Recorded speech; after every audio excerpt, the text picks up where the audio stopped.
મહત્વના સમાચારની સાથે તો મહત્વના જે સમાચાર મળી રહ્યા છે, મંત્રી બચુ ખાબડના પુત્ર બળવંત ખાબડની ધરપકડ કરી છે। ધાનપુર તાલુકામાં મનરેગાના કામમાં 71 કરોડના કામમાં ગેરરીતિ કરવામાં આવી હતી। ત્યારે આ મામલામાં મંત્રી બચુ ખાબડના પુત્ર બળવંત ખાબડની પોલીસે ધરપકડ કરી છે। આરોપી પર કામ પૂરું થયા હોવાનો સર્ટિફિકેટ મેળવી રૂપિયા મેળવ્યા હોવાનો આરોપ છે। વર્ષ 2021 થી 2025 દરમિયાન દેવગઢ બારિયા અને ધાનપુરમાં ભ્રષ્ટાચાર થયાનો આક્ષેપ છે। જિલ્લા વિકાસ અધિકારીના અહેવાલ બાદ ફરિયાદ નોંધવામાં આવી હતી। તાત્કાલિક ટીડીઓ દર્શન પટેલની પણ ધરપકડ કરવામાં આવી। દાહોદમાં ટાઉન બી પોલીસ સ્ટેશનમાં ફરિયાદ નોંધાઈ હતી। તો જે મહત્વના સમાચાર મળી રહ્યા છે, દેવગઢ બારિયા તાલુકાના 3 ગામોમાં દેખાડા પૂરતું કામ કરાયું। માટી, metal road, CC road, check wall, stone bund જેવા કામોમાં ગેરરીતિ કરવામાં આવી હતી। આ કામોનું કમ્પ્લીટેશન સર્ટી રજૂ કરી જે એજન્સીના નામનો કોન્ટ્રાક્ટ હતો તેના બદલે અન્ય એજન્સીઓને ચૂકવણી કરી દેવામાં આવી હતી। તો આ એજન્સીઓને નાણાં ચૂકવાયા, પરંતુ એજન્સીઓએ ટેન્ડર પ્રક્રિયામાં પણ ભાગ નથી લીધો। આ કૌભાંડમાં સરકારી અધિકારી અને કર્મચારીઓની પણ મિલીભગત સામે આવી છે। આ કૌભાંડ અંગે પંચાયતના અધિકારીઓ દ્વારા પણ તપાસ હાથ ધરવામાં આવી છે। સઘન તપાસ બાદ જિલ્લા વિકાસ અધિકારીને રિપોર્ટ સોંપાયો હતો। તો પોલીસે ફરિયાદના આધારે દેવગઢ બારિયાની 35 એજન્સી સામે રકમ સહિત નામજોગ ગુનો દાખલ કર્યો છે। દેવગઢ બારિયા તાલુકાના 3 ગામોમાં દેખાડા પૂરતું કામ કરાયું હતું।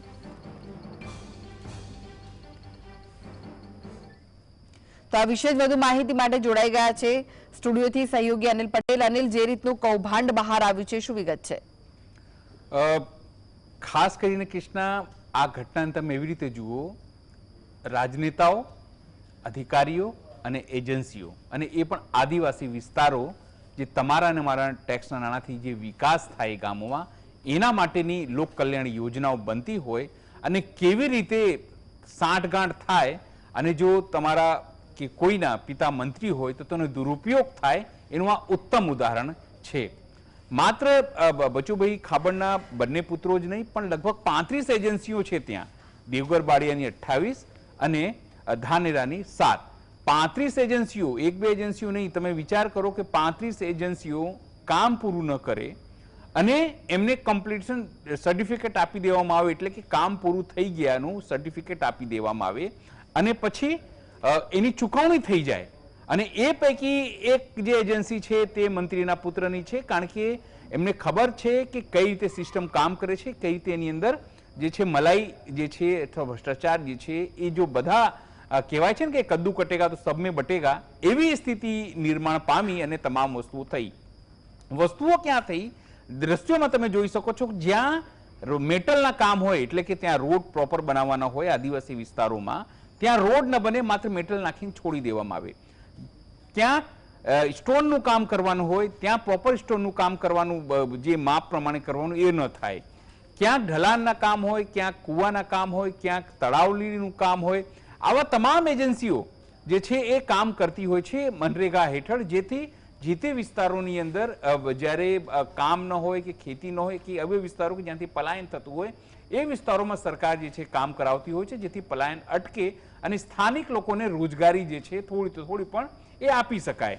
એનો લાભ લઈને આ તમામ એજન્સીઓ પાત્રતા હોય ન હોય, સાંઠગાંઠ કરીને કેવી રીતે એની અંદર તેઓ પૈસા બનાવી લે છે।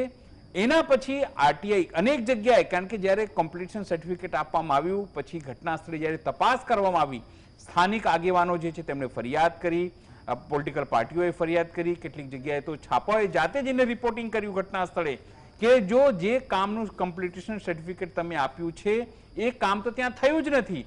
રોડ તો રોડ નથી, પણ પૈસા ત્યાં ચૂકવાઈ ગયા હોય, ત્યાં તળાવ તો તળાવ ના હોય, ત્યાં પૈસા ચૂકવાઈ ગયા હોય, વોલ બનાવવાની વાત હોય તળાવોની કે પેરાફિટ બનાવવાની વાત હોય તો ત્યાં બની જ ના હોય, પૈસા ચૂકવાઈ ગયા હોય।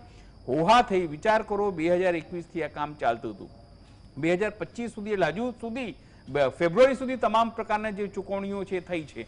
એના પછી જ્યારે વિવાદ થયો, હો હલ્લા થયું, હોબાળો થયો, પછી જઈને આટલું બધું પ્રેશર, આટલું બધું તમામ ઉપર ગાંધીનગર સુધી ફરિયાદ સરકારને લાગ્યું કે સ્થાનિક અધિકારીઓને લાગ્યું કે નેતાઓને લાગ્યું કે આનાથી છબી ખરાબ થઈ રહી છે, લોકોની સામે પુરાવા છે કે પૈસા ચૂકવાઈ ગયા છે, રોડ નથી બન્યો, પૈસા ચૂકવાઈ ગયા છે, પેરાફિટ નથી બની, તમામ વસ્તુઓ નથી થઈ, તો ફરિયાદ કરવી પડશે. ને આખરે જે અહેવાલ રજૂ કરવામાં આવ્યો DRDA વિભાગના માધ્યમથી, એને પછી DDO તરફ મોકલ્યું અને કામ પૂરું ન થયું એ વાત સાબિત થઈ અને પછી ફરિયાદ થાય છે.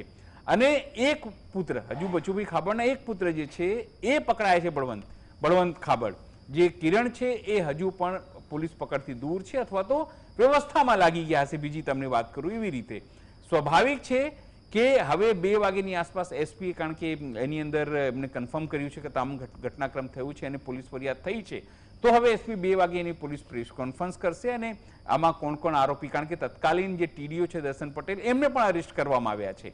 કારણ કે જે કમ્પ્લીશન સિસ્ટર જ્યાર સુધી એ તાલુકા વિકાસ અધિકારી તરીકે ન આપે ત્યાં સુધી નાણાં જે છે DRDA વિભાગ એ રિલીઝ કરતું નથી. તો સ્વાભાવિક છે એમની પણ ધરપકડ થઈ છે. ને એ સિવાય બીજા કોણ કોણ અધિકારીઓ એની અંદર સામેલ છે, બીજી કઈ કઈ એજન્સીઓ એની અંદર સામેલ છે જેણે પૈસા જે છે લઈ લીધા છે અધિકારીઓને ખવડાવીને, એ તમામ વિગતવાર જે માહિતી છે 2 વાગે. નિષ્પક્ષ તપાસની કેટલી આશા રાખી શકાય? સીધી રીતે વાત કરીએ તો તમને ખ્યાલ હશે, હજુ મધ્યપ્રદેશનો જે કિસ્સો છે જેની અંદર કર્નલ સોફિયા ઉપર એક ટિપ્પણી થઈ. ટિપ્પણી પછી હાઈકોર્ટે કહેવું પડ્યું કે તમારે આ રીતે FIR લખવી પડે. ઉદાહરણ એટલા માટે આપું છું કે અહીંયા બી કોણ લોકો છે?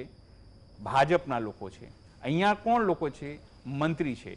પોલીસ શું કરશે આપણે જોઈએ છે, કારણ કે ગુજરાતની પોલીસ જે છે એ મોટા મોટા ડ્રગ માફિયાઓને પકડી લે છે, પણ ગજેન્દ્રસિંહ પરમાર જેવા બળાત્કારના આરોપી છે એ અહીંયા જ ફરતા હશે પણ એ પકડતી નથી. અપેક્ષા શું લાગે છે? કોઈ અપેક્ષા નથી, માત્ર દેખાડો છે. કારણ કે પ્રેશર હતું, મીડિયાનું પ્રેશર હતું, સ્થાનિક આગેવાનોનું પ્રેશર હતું અને સરકારને પોતાનું ફેસ સેવિંગ કરવી પડે એવી સ્થિતિ હતી અને એટલા માટે જ આ તમામ પ્રકારની પ્રક્રિયા કરવામાં આવી છે.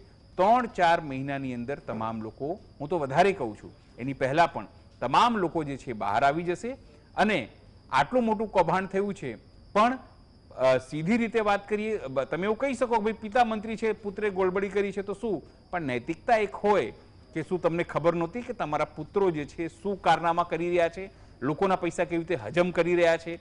શું એ પૈસા તમારા પોલિટિકલ કાર્યક્રમમાં લાગ્યું નહીં હોય અથવા એ લોકો તમારા માટે મેનેજ કરતા નહીં હોય?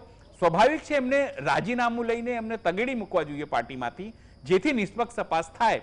પણ આ ભાજપ છે, આમાં કોઈની રાજીનામું નથી થતું.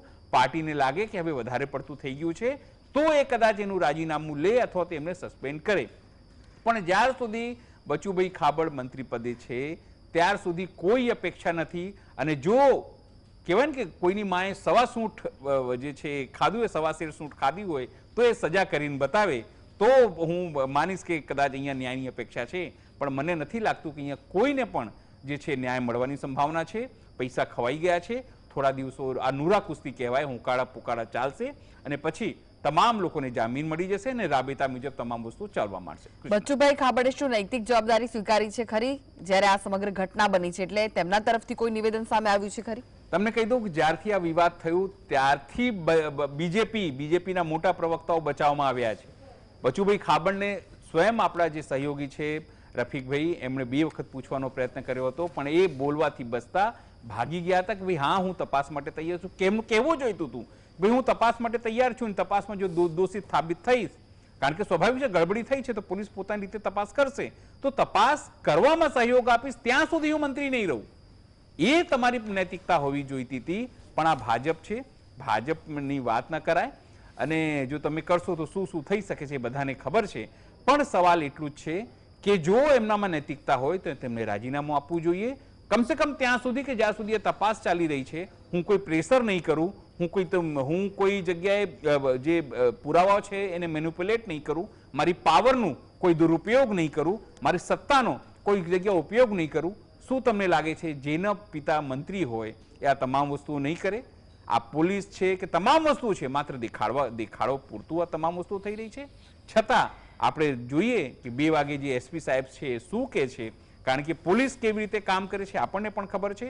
આ કેસમાં શું થવાનું છે હું તમને આજે જ લખી આપી શકું છું કે શું શું થઈ શકે છે ને કેવી રીતે લોકો બહાર આવી જશે. એ તમામ ઘટનાક્રમ થશે એ આપણે જોવા જેવી બાબત છે. પણ એક વાત છે કે કમસે કમ પોલીસ ફરિયાદ થઈ છે દેખાડા માટે, તો દેખાડા માટે એ આપણે માનીએ કે એક શુભ શરૂઆત છે કે સરકારે કમસે કમ પોતાની ઇજ્જત બતાવવા માટે, પોતાનું ફેસ સેવિંગ કરવા માટે આ કામ કર્યું છે. કૃષ્ણ. જી જી, આભાર અનિલ સમગ્ર માહિતી આપવા માટે.